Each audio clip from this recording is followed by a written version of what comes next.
Selamat siang semuanya, terima kasih banyak buat Bang Hawis, sudah diundang lagi. Hari ini saya ingin berbagi tentang, apa saja sih tantangan dan peluang, untuk melakukan, penelitian di bidang genetika kelautan, terutama bagaimana kita mengaplikasikan yang dikenal dengan, next generation sequencing dan, big data set. Eee, Nama saya Dita, saya berasal dari Bali, saat ini sedang, sekolah di UCLA, dan saya juga peneliti di Yayasan, Bionesia Indonesia. Mmm, ada banyak sekali sebenarnya penelitian tentang, marine genetik atau, genetika kelautan di Indonesia. Ada beberapa fungsi atau pertanyaan risetnya umumnya itu untuk species identification, penamaan spesies, nanti ada istilah filogenetik, kemudian ada istilah DNA barcoding, kemudian populasi genetik, kemudian connectivity, genetic stock, dan bahkan sekarang penelitian genetika kelautan itu banyak digunakan di aquaculture. Um, ada beberapa contoh yang ingin saya share. Yang pertama adalah ini riset untuk menentukan spesies. Jadi dengan menggunakan pohon filogenetik atau pohon kekerabatan, um, Pak Mark Edmund dari CI dan Jerry Allen itu merasa bahwa spesies ini banyak sekali morfologinya berbeda, jadi warnanya berbeda. Kemudian dengan bantuan genetik, jadi kita membuat pohon filogenetik, yang kita dapat adalah ada 3 spesies baru yang ternyata yang kita bisa tentukan di Papua. Jadi Papua, satu lagi di Papua Nugini, Raja Ampat, dan kemudian di Teluk Cendrawasih. Kemudian penelitian lain yang dikenal dengan istilah DNA barcoding. Nah, seperti namanya, barcoding jadi susunan DNA dari individu dengan teknik molekuler itu bisa membedakan spesiesnya, bisa membedakan genusnya. Di sini dia semua istilah yang saya tulis nanti mungkin bisa dibaca ulang, tapi itu hanya technical. Intinya adalah DNA barcoding itu bagaimana kita mengekstraksi satu gen dari satu individu, kemudian kita perbanyak, kemudian kita baca. Jadi pembacaan ini seperti yang terlihat di paling bawah kanan, hanya satu strand gen itu panjangnya sekitar 800 base pair, jadi 800 urutan basa AGCT, AGCT, dan kemudian dari situ kita bisa membedakan dia spesies apa. Beberapa aplikasinya diantaranya adalah yang pertama ini contohnya di shark finning industry. Jadi kan banyak sekali sekarang penjualan shark fin hiu. Jadi pemerintah itu susah sekali mengidentifikasi apakah itu berasal dari spesies yang dilindungi atau tidak. Kadang-kadang morfologi bisa membantu, terutama kalau dia ada black tip atau ada morfologi tertentu. Tapi jika tidak, kami ingin memperkenalkan metode genetika ini molekuler untuk mengidentifikasi spesies yang berbeda. Yang lain adalah untuk mengidentifikasi ini marine mamal yang terdampar. Walaupun teman-teman dari stranded cetacean sudah ahli sekali membedakan morfologi, tapi kadang-kadang kita mungkin menemukan yang sudah busuk atau kita menemukan daging yang dijual. Jadi teknik molekuler itu juga bisa membantu menjawab pertanyaan seperti itu. Kemudian bagi rekan-rekan yang bekerja di bidang konservasi, ini adalah untuk menentukan marine protected area, kita menggunakan juga molekuler dengan populasi genetik. Ini contohnya ada satu paper yang memperlihatkan bagaimana connectivity antara satu populasi sea fan dengan populasi yang lain. Kenapa kita perlu tahu? Karena kadang-kadang dalam penentuan marine protected area, kita ingin melihat di mana sih daerah tangkap, di mana daerah pemijahan, kemana saja mereka larvanya menyebar. Itu biasanya digunakan penentuan dengan populasi genetik. Nah, umumnya semua jenis-jenis riset yang tadi saya sebutkan itu memakai pendekatan yang disebut Sanger sequencing. Sequencing adalah cara untuk membaca urutan DNA. Sanger sequencing ini pada dasarnya adalah dia membaca satu gen yang diperbanyak dari satu individu. Jadi nanti ada perbedaannya dengan yang lain, tapi intinya yang didapat dari Sanger sequencing adalah satu gen, satu urutan basa dari satu individu. Keuntungannya Sanger sequencing adalah murah dan metode laboratoriumnya cenderung sangat simpel. Jadi yang umumnya sekarang masih kita gunakan banyak di Indonesia itu adalah teknik ini. Nah, mulai tahun 90 sejak The Human Genome Project dimulai dan kemudian 13 tahun kemudian ketika dinyatakan selesai, perkembangan the whole genome sequencing ini sangat pesat. Bukan hanya pada manusia, tapi juga pada organisme lain, hewan dan tumbuhan. Kenapa? Karena alatnya semakin banyak diproduksi, kemudian reagennya kemudian menjadi semakin murah, sehingga lebih banyak orang istilahnya shifting, bergeser dari memakai Sanger sequencing, kemudian memakai whole genome project atau yang kita kenal dengan next generation sequencing. Jadi di sini ada list banyak sekali organisme yang sudah dipetakan genomnya, baik itu organisme model, tapi juga ada beberapa organisme penting yang mereka sudah dapat. Kita sudah punya list atau peta dari genome, the whole genome dari organisme tertentu. Nah, istilah inilah yang kemudian mulai dipakai orang, next generation sequencing atau high throughput sequencing. Intinya adalah, ini adalah metode pembacaan genetik atau pembacaan DNA yang baru, yang lebih bagus atau lebih masif, lebih banyak, lebih cepat dilakukan daripada Sanger sequencing. Kalau dulu kita hanya mendapatkan satu gen yang diamplifikasi, dengan Sanger sequencing kita bisa mendapatkan bisa lebih banyak gen dari satu individu atau satu gen yang sama tapi dari banyak individu. Nanti kita lihat bagaimana bedanya teknik-teknik ini. Nah, tapi biasanya kalau sudah mendengar istilah next generation sequencing atau NGS atau high throughput sequencing, itu biasanya orang-orang itu cenderung takut karena istilah-istilah yang dipakai itu sangat baru buat kita semua. Jadi saya ingin menjelaskan sedikit istilah yang sering dipakai. Yang pertama environmental DNA. Tadi Bang Halis juga sudah sebutkan di depan.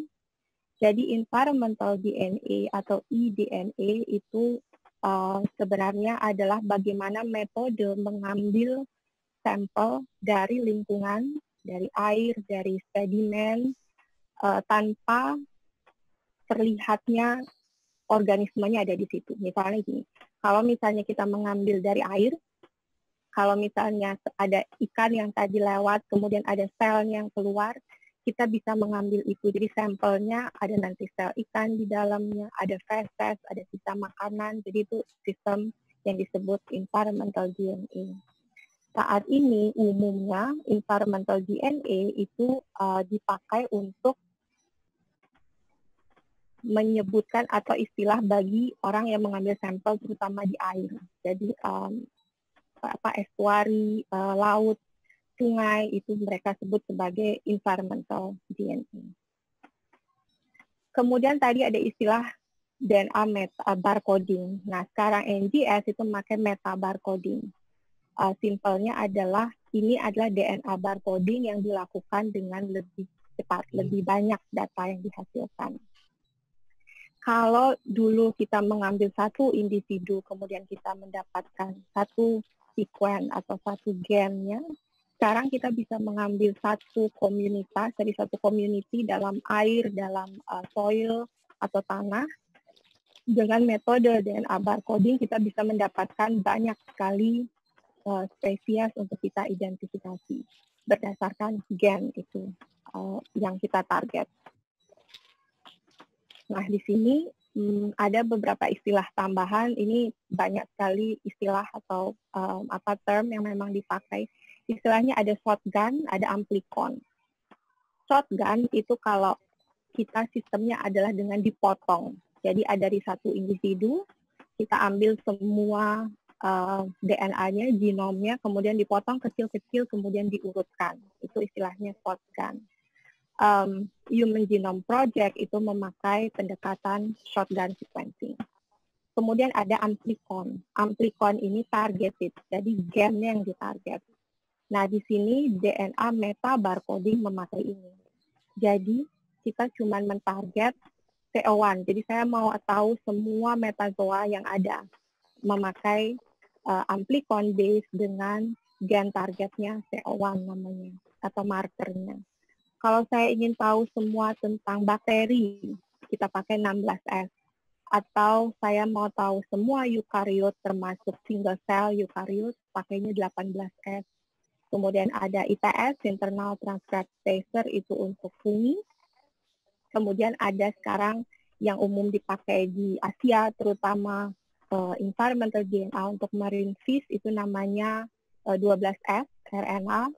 Itu dikenal dengan markernya MyFish. Jadi ini banyak sekali marker yang bisa kita pilih untuk menentukan gen apa yang kita mau, sehingga kita bisa mengidentifikasi apa. Nanti di belakang ada beberapa contoh. Yang lain, term yang lain adalah metagenomic, kemudian microbiome. Sebenarnya keduanya ini sama. Metagenomic atau microbiome, kalau di paper ini disebut adalah mengidentifikasi mikroorganisme dalam sebuah environmental sample. Beda penggunaannya adalah metagenomic itu umumnya digunakan kalau kita melihat fungsinya. Apakah dia lebih banyak organisme yang melakukan nitrifikasi, atau mengurai oksigen, atau menguraikan bahan yang lain. Sedangkan microbiome itu lebih kepada identifikasi taksanya. Apa yang paling banyak, proteobakteri, ataukah paling banyak bakteri yang lain, itu istilahnya microbiome, sama saja. Kemudian ada transkriptom, ini untuk functional diversity, jadi fungsinya. Ada proteomik, itu untuk protein, dan saya sekarang sedang mulai membaca yang disebut CRISPR. Jadi CRISPR itu lebih kepada editing genome. Jadi ini juga memakai pendekatan next generation sequencing. Ya. Dari sini? Sebelum ya bisa dari sini. Oke. Maaf ya semuanya.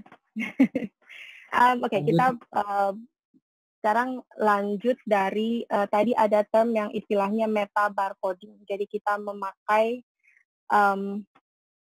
gen yang ditarget, kemudian yang dapat diidentifikasi itu lebih banyak. Nah, term yang dipakai di sini adalah pertama shotgun. Shotgun ini jika kita punya satu individu atau satu spesies, kita punya the whole genome, dan untuk bisa membacanya biasanya dipotong, di-chop. Jadi mereka potong kecil-kecil dengan enzim, kemudian mereka gabung lagi di belakang, sehingga kita bisa mendapatkan the whole genome. Shotgun ini dipakai untuk Human Genome Project. Jadi Human Genome Project memakai pendekatan shotgun sequencing. Amplicon ini digunakan di metabarcoding, jadi yang kita target gennya. Jadi semisal kita dapat satu sampel dari air, kita pengen lihat semua mikrobia di situ, gen yang kita target adalah gen yang bisa mengidentifikasi mikrobia, misalnya 16S. Kalau kita tertarik dengan metazoa, kita pakai CO1. Kalau 18S, dia ke protista, lebih kepada single cell eukariot. atau ITS, Internal Transcript Spacer itu untuk ini, 12S MyFish sekarang itu untuk marine fish, kebanyakan di Asia. Jadi intinya next generation sequencing ini walaupun hari ini konteksnya adalah marine kelautan, genetik kelautan, tapi sebenarnya bisa diaplikasikan di banyak bidang yang lain. Jadi ada untuk tanaman, ada untuk hewan darat, itu bisa dilakukan. Kemudian ada term yang tadi saya bilang, ada istilah yang disebut metagenomic atau microbiome. Keduanya ini sebenarnya term yang mirip, istilah yang mirip. Dia metode ini digunakan untuk membedakan atau mengidentifikasi bakteri. Jadi bakteri dalam sebuah lingkungan. Tapi metagenomik itu lebih ke fungsinya. Jadi misalnya kita dapat bakteri dari tanah yang diambil dari misalnya sebuah crop atau hutan. Jadi apakah bakteri fungsinya yang paling banyak apa? Apakah dia nitrifikasi? Apakah dia mengurai zat lain? Sedangkan microbiome itu lebih ke istilah untuk taksanya. Jadi ada microbiome di usus, microbiome di mukus, kemudian di lapisan kulit, itu istilahnya microbiome. Kemudian ada transkriptom, ada proteomics, itu semua ada fungsi untuk protein, dan sekarang juga ada yang namanya CRISPR, itu satu metode untuk editing genome. Ada banyak sebenarnya, tapi term yang umumnya kita pakai yang ini. Nah, tantangan yang harus kita persiapkan, jadi sebenarnya bukannya tidak mungkin, hanya sedikit diperbaharui, adalah yang pertama adalah sampling. Kalau dulu kita hanya mengambil fin clip istilahnya, jadi bagian kecil dari sirip ikan untuk identifikasi ikan, atau bagian kecil dari jaringan atau daging. Sekarang ini next generation sequencing itu perlu quality and quantity, jadi kualitas DNA-nya harus bagus, jumlahnya harus memenuhi target atau syarat. Ini contohnya eDNA sampling di air, jadi diambil dengan ukuran tertentu. Dulu orang mulai dengan 4 liter, sekarang kayaknya sudah mulai cukup 1 liter satu sampel. Kemudian mereka saring, namanya Mysterifect, jadi ini yang kemudian ekstraksi untuk mendapatkan DNA.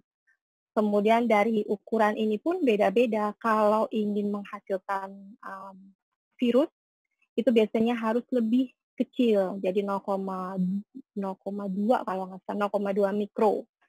Kalau yang hanya ingin mendapatkan metazoa, mikrobia yang bukan virus, cukup 0,4 ya sekarang, atau 0,8. Jadi ini yang harus kita ketahui. Kemudian kalau tanah, sampel tanah itu biasanya mintanya 10 gram. Jadi 10 gram sampel untuk dilakukan ekstraksi. Tantangan yang lain adalah lab protokol. Sebagai orang lab, saya punya banyak sekali cerita tentang bagaimana tantangannya mengerjakan NGS di lab. Yang pertama adalah sekarang semua harus dicatat dengan rapi, karena metode NGS ini umumnya menggabungkan sampel. Jadi sampel digabung di akhir sehingga kita bisa menggabungkan sampai 50 sampel sekali masuk ke mesin. Ini mesinnya MyFix yang saya kasih contoh di sini.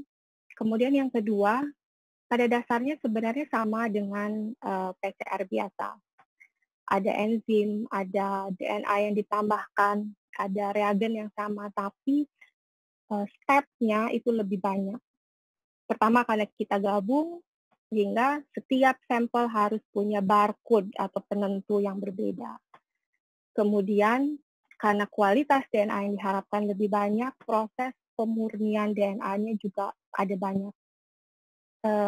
Foto yang saya ambil di sini ini dengan menggunakan magnetik, jadi bead clean istilahnya. Ada reagen yang isinya magnet, yang fungsinya adalah dengan volume tertentu dia menarik bisa menarik DNA yang berukuran tertentu atau dia preserve atau membiarkan DNA dengan ukuran tertentu. Jadi kadang-kadang kalau kerja di lab itu magic banget, ada banyak hal yang kadang kita tidak bisa lihat tapi kita percaya protokol.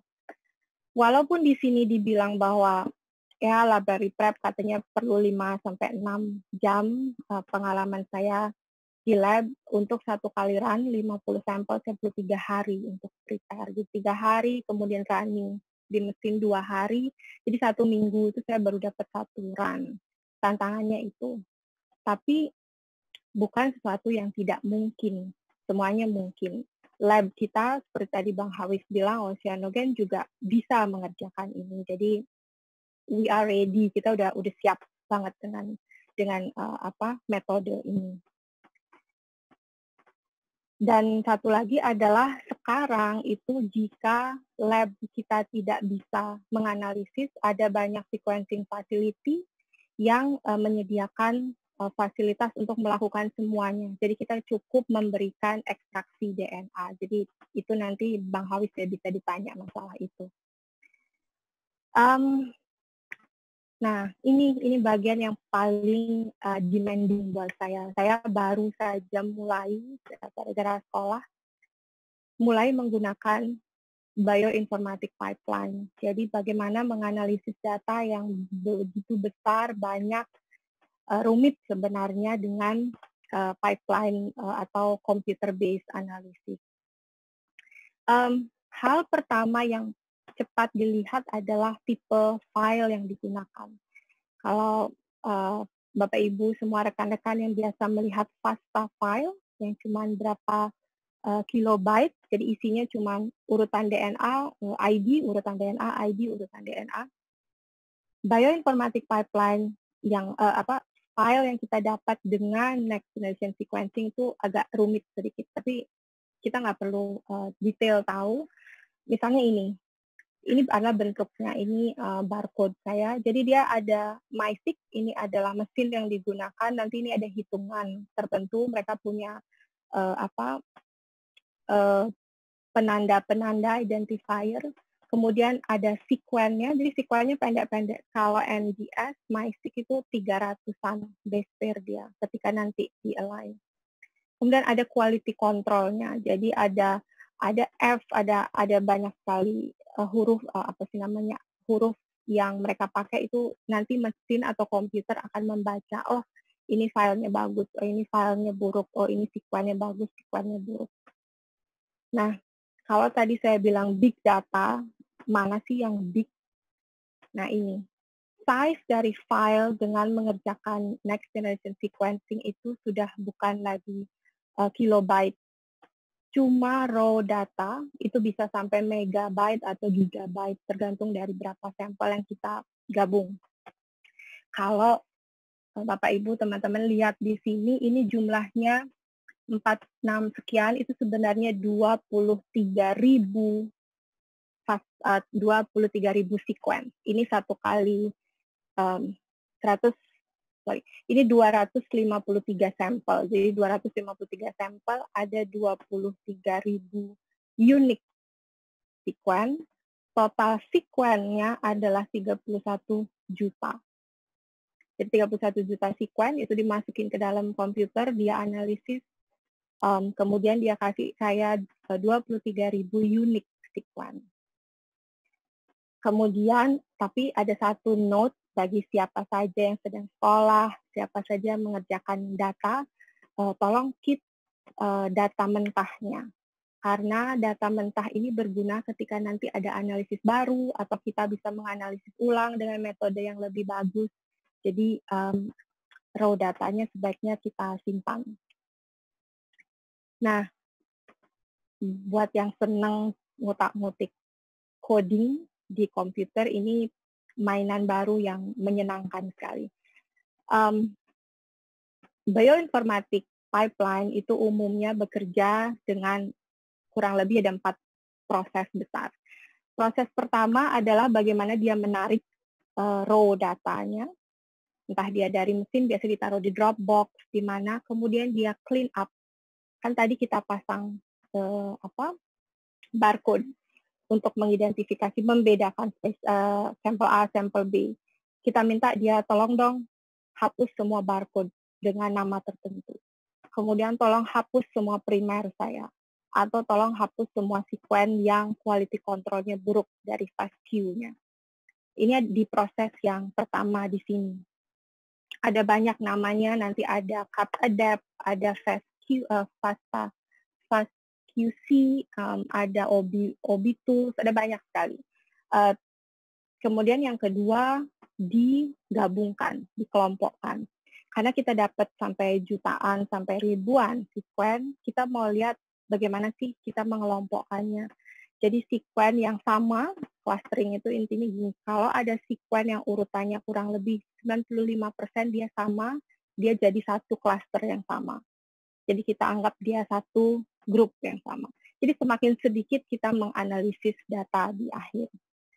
Pada proses ini, nanti kita akan mendapatkan yang disebut OTU, Operational Taxonomic Unit. Jadi unit clustering yang kita sebut sebagai satu spesies, bukan satu spesies, tapi molecular based spesies misalnya. Ada banyak lagi pipeline, nanti kalau teman-teman dengar namanya V-Search, Swarm, Crop, itu semuanya untuk clustering. Proses ketiga, nah ini ketika kita dapat sekuen, ada 90.000 terserah deh berapa. Bagaimana kita tahu itu taksonominya? Nah, ini adalah proses di mana disebut taxonomic assignment. Jadi ada banyak sekali baseline data. Jadi database yang isinya semua nama spesies, taksonominya, apa divisinya, apa kelasnya, dan tentunya mereka punya biasanya peer review. Jadi mereka sudah tahu benar-benar dari organisme. Jadi taksonomi, morfologinya sudah jelas. Ada Silva ini untuk mikrobia, ada Green Genes nanti. Unite ini kalau nggak salah ITS untuk fungi. Kemudian ada Midori itu paling bawah untuk CO1, untuk metazoa. Nah, kemudian dari situ akan ada proses yang disebut visualization. Jadi kita mau memperlihatkan data kita seperti apa.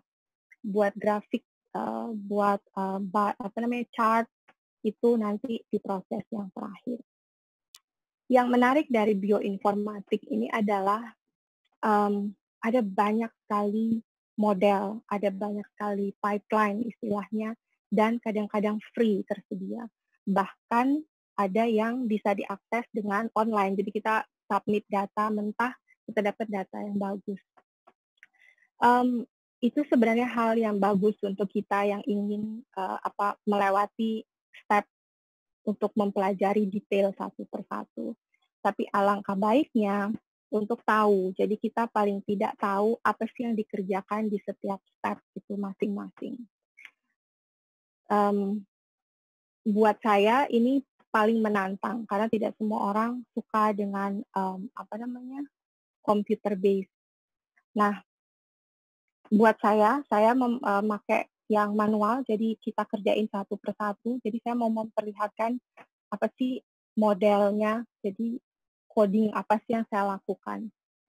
Jadi ini nggak ada yang fancy, saya nggak pakai satu pipeline sendiri, tapi gabungan. Jadi ada Chime namanya, pertama di demultiplex, kemudian di cut, jadi primernya dibuang, barcode-nya dibuang.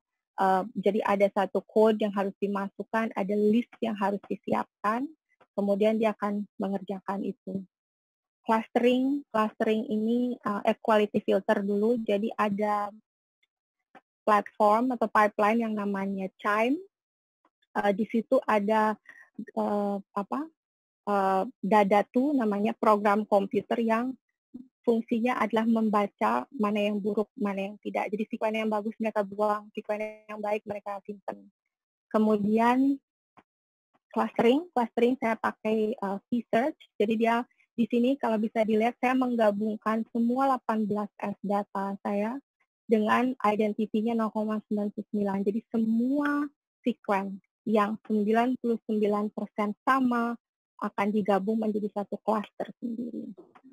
Tapi ada juga yang senang dengan pendekatan yang ini yang disebut ASV, Amplicon Sequence Variant. yang menyatakan bahwa semua unique sequence dihitung sebagai single CSV. Jadi data yang kita dapat akan lebih banyak di sini, tapi lebih sedikit di OTW. Kemudian dari situ assign taksonomi, saya pakai PR2, jadi ini database untuk 18S dengan ini cuma metode yang dipakai, atau dengan BLAST. Jadi kalau kita biasa pakai GenBank, BLAST itu bisa digunakan untuk assign taksonomi terutama CO1, jadi metazoa. Yang terakhir ini yang paling menantang. Database itu dibuat oleh banyak kelompok sendiri. Jadi orang yang banyak mengerjakan mikrobia, dia membuat database sendiri. Ada beberapa hal yang menjadi, kenapa saya bisa bilang ini tantangan besar buat kita, karena assignment saya untuk CO1 itu hampir 50%-nya unidentified.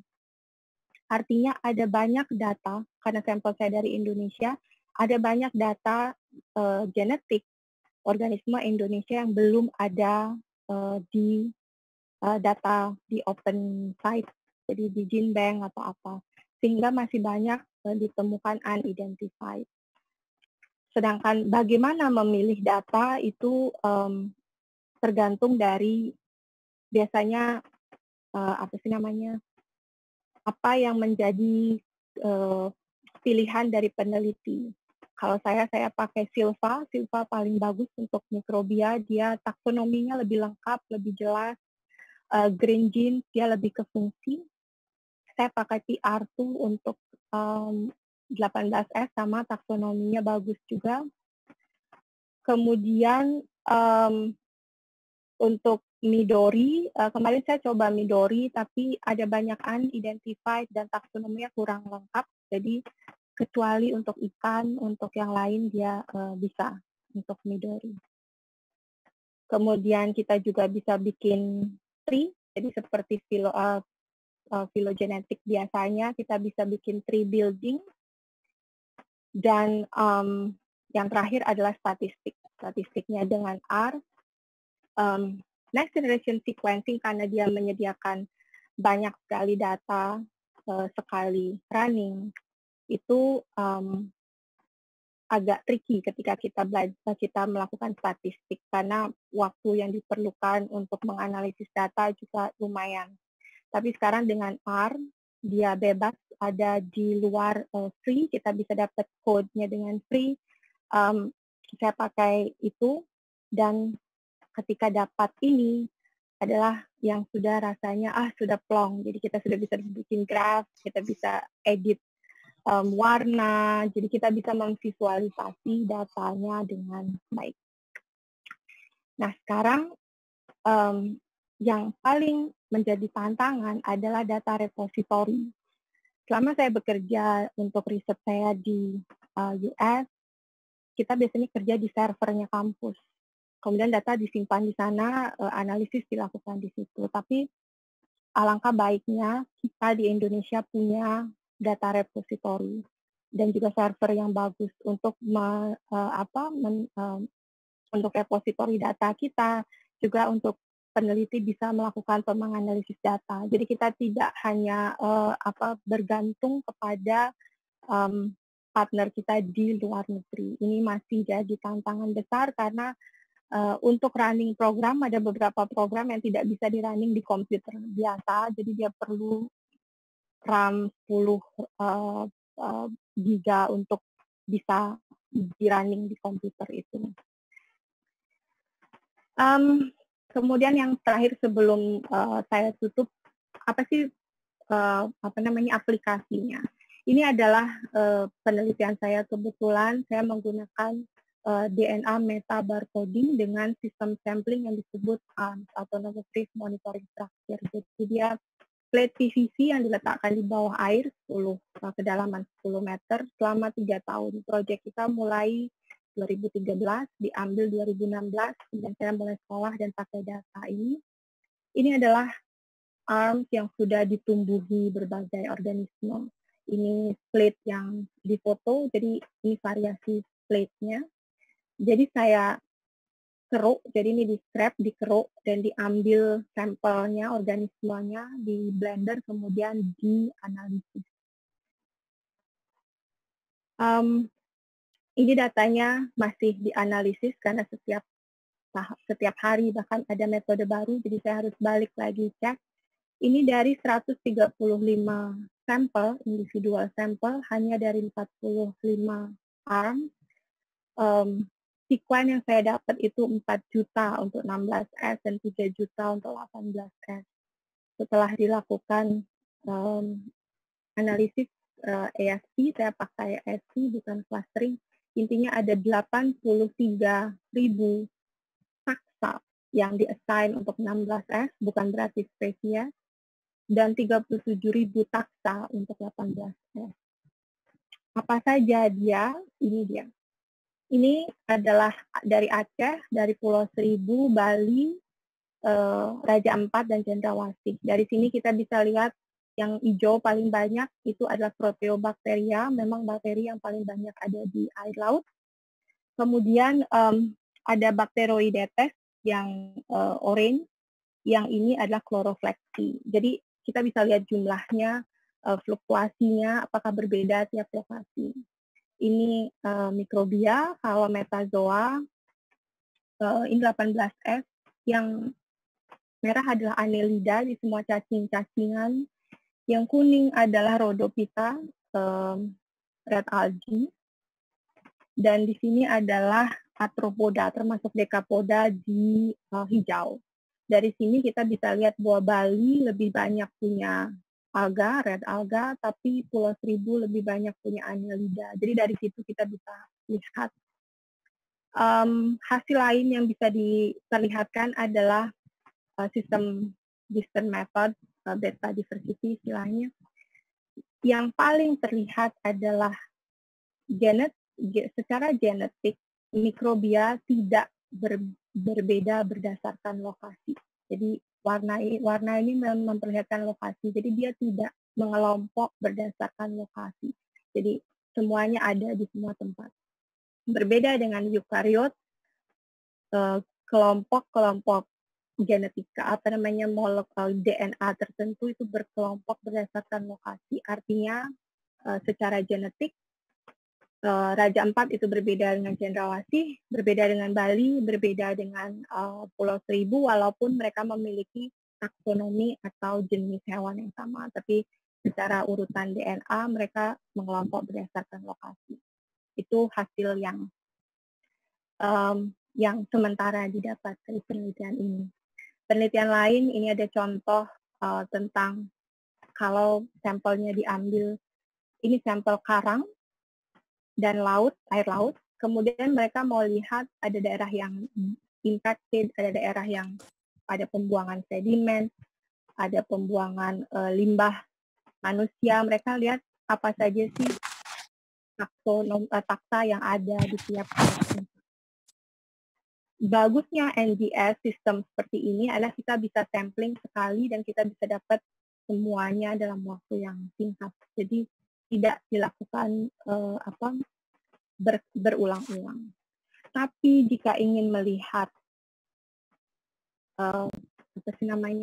perubahan secara timeline, ini juga ada salah satu contohnya. Ini dia memakai marine DNA, environmental DNA, artinya hanya air laut yang diambil, dan setiap musim dia lihat, ternyata setiap musim, setiap tahun jumlah dari OTU atau jumlah dari taksa yang ada itu berfluktuasi. Ada yang tiba-tiba banyak sekali taksanya, ada yang turun. Dan ketika dibikin plot, terlihat bahwa jenis tertentu ternyata setiap musim mempunyai.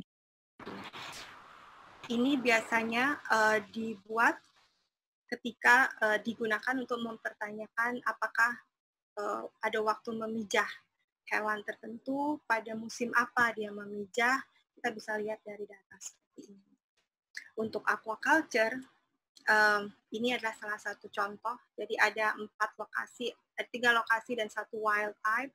Mereka mau lihat kalau ikan yang sudah di aquaculture ada perbedaan gen kah mereka. mereka pakai populasi base, ternyata ada perbedaan, dan karena sudah di-preserve, istilahnya ada gen, ada alel baik yang mereka preserve, jadi hanya ikan yang paling besar yang disimpan, ikan yang kecil mereka buang, ukurannya yang tidak standar mereka buang, sehingga kedepannya mereka ingin melihat bagaimana gen-gen bagus itu bisa dimanfaatkan. Jadi mereka memilih, mereka sengaja memilih alel atau gen-gen yang berguna dalam aquaculture.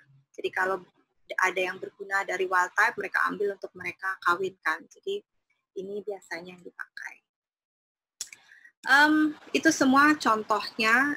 Terakhir sebelum selesai, saya hanya ingin sedikit berpesan.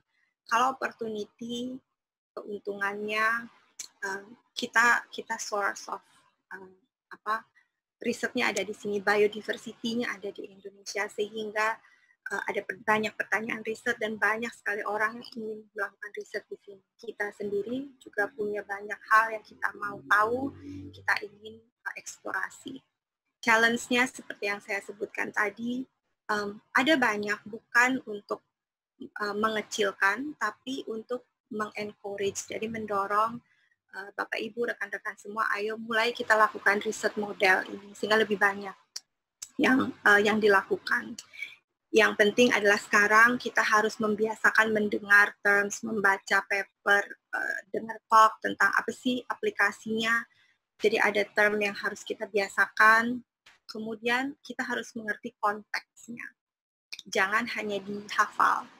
Sehingga karena banyak sekali bahan source yang free di internet.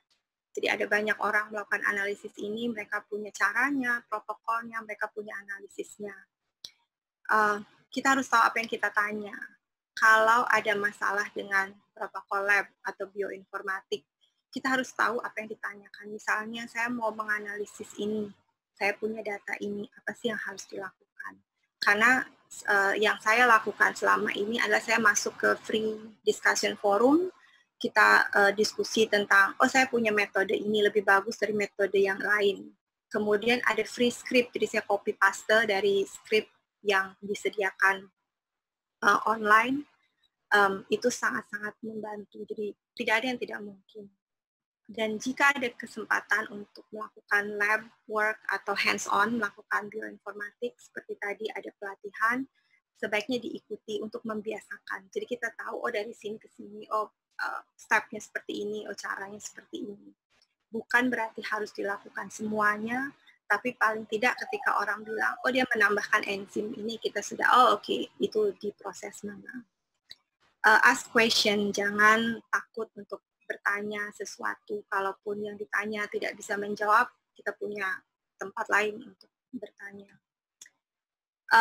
Learn and learn, jadi terus belajar. Sampai saat ini saya juga masih belajar, masih banyak hal-hal yang bahkan belum 100% saya pahami, jadi dan ilmu ini berkembang terus-menerus, jadi consistently changing, jadi harus terus belajar. Dan yang terakhir, kolaborasi. Tidak ada yang bisa mengerjakan sesuatu sendiri, harus ada kolaborasi dengan banyak pihak. Ada kita tahu yang A, teman tahu yang B, kita bisa gabung. Dan untuk itu saya ingin mengucapkan terima kasih. Ini adalah semua institusi yang membantu kita dalam Project ARMS tadi, yang membantu saya untuk bisa sekolah. Dan seperti tadi saya sebut kolaborasi, saya ingin mengucapkan terima kasih buat Bang Hawis, tapi juga ingin flashback ke 2012, pertama kali kita punya project di Bali, kita datang ke IPB dan berusaha mengaplikasikan metodenya, mengajarkan, mendapat feedback, dan sejak itu kita melakukan banyak sekali kolaborasi. Di antaranya tadi ada Sarkfin Industry, kita juga mengerjakan ARMS ini dengan Bang Hawis. Dan tadi saya pertama masuk, saya baca nama-nama yang ikut Zoom. Ada banyak sekali teman-teman yang dulu saya ketemunya pas di IPB. Dan sepertinya teman-teman udah ada di mana-mana, ada di seluruh Indonesia.